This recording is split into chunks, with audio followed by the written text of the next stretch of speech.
But Neerja जी, आपको क्या लगता है, बीजेपी के पास अब बहुमत आज की तारीख में पूरा नहीं है, नरेंद्र मोदी के पास 303 के सांसद का सपोर्ट नहीं है, वो 240 सांसद बीजेपी के अपने हैं, तो क्या वो चंद्रबाबू की नायडू की बातों को मानेंगे? क्या उनका स्पीकर मान लेंगे? देखिए, दो चीजें चंद्रबाबू नायडू की पार्टी ने और जनता दल यू ने कही। जनता दल यू ने तो स्पष्ट तौर से कहा था कि हम बीजेपी का स्पीकर मान लेंगे, हमें कोई आपत्ति नहीं, आपको याद होगा। चंद्रबाबू नायडू की पार्टी से कहा गया था कंसेंसस से स्पीकर चुना जाएगा, लेकिन आपको याद है कि स्वेरिंग इन के तुरंत बाद ही अखबारों में खबरें छपवाई या छपी ये कहने के लिए कि स्पेशल कैटेगरी स्टेटस नहीं दिया जाएगा, नहीं दिया जा सकता है। मतलब ऐसा लगा कि बीजेपी की तरफ से खबरें छपाई गई, जिससे दोनों पार्टियों में सुना है नाराजगी हुई है और उन्होंने अपना बार्गेनिंग दोबारा शुरू कर दिया है। दोनों पार्टीज को पैसा चाहिए है। जहां तक स्पीकर का सवाल है, उनको मालूम है कि भाजपा स्पीकर तो अपने पास रखेगी, अगर क्योंकि वो मानती है जिसका स्पीकर उसकी सरकार, ये जो नॉर्म है ये भाजपा हाथ से नहीं जाने देगी। तो मुझे लगता है बार्गेनिंग बिहाइंड द सीन्स चल रही है।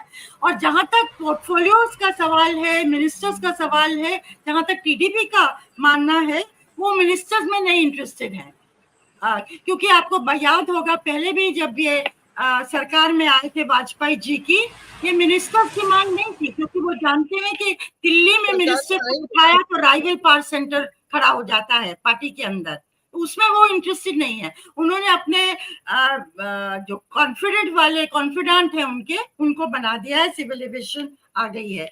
तो मुझे लगता है कि हार्ड बार्गेनिंग हो रही है, नंबर 1 फाइनेंशियल पैकेज के लिए दोनों पार्टीज द्वारा।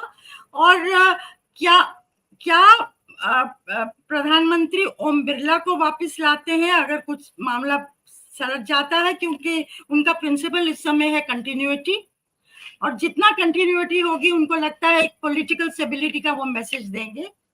बिजनेस एज यूजुअल चल रहा है, कोई अनसर्टेनिटी नहीं है।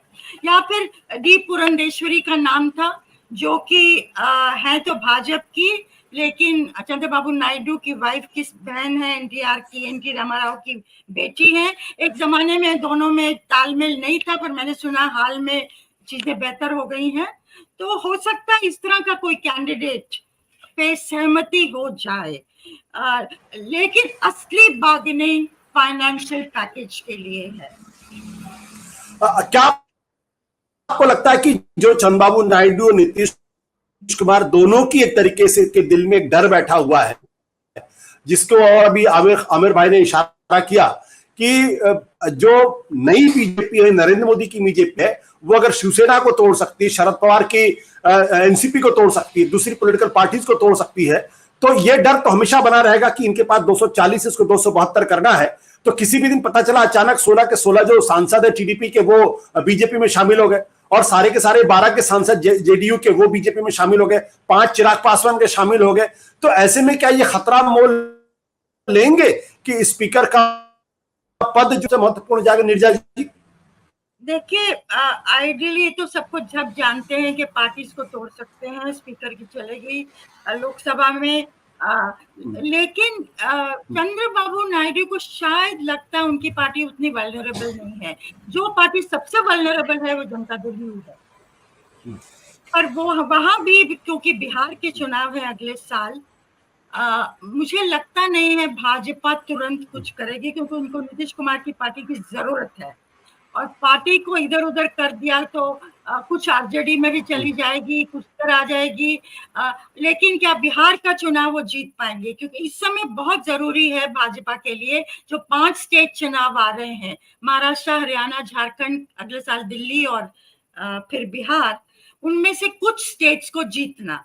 अगर नहीं जीतते हैं, बार बार हार होती चली जाती है, तो मोदी की लीडरशिप पे सवाल भी उठ सकते हैं पार्टी के अंदर से, आरएसएस के अंदर से। ऑलरेडी आरएसएस काफी आक्रामक रवैया अपनाए हुए है, और अभी तो हाल में नीट का जो एग्जाम्स है, लीक पेपर्स पे, यहाँ तो अखिल भारतीय विद्यार्थी परिषद ने भी सवाल उठा दिए हैं और कहा कि सीबीआई को देना चाहिए और इनको कैंसिल कर देना चाहिए। तो उनका रवैया भी ऑपोजिशन के रवैया से तालमेल खा रहा है इस समय।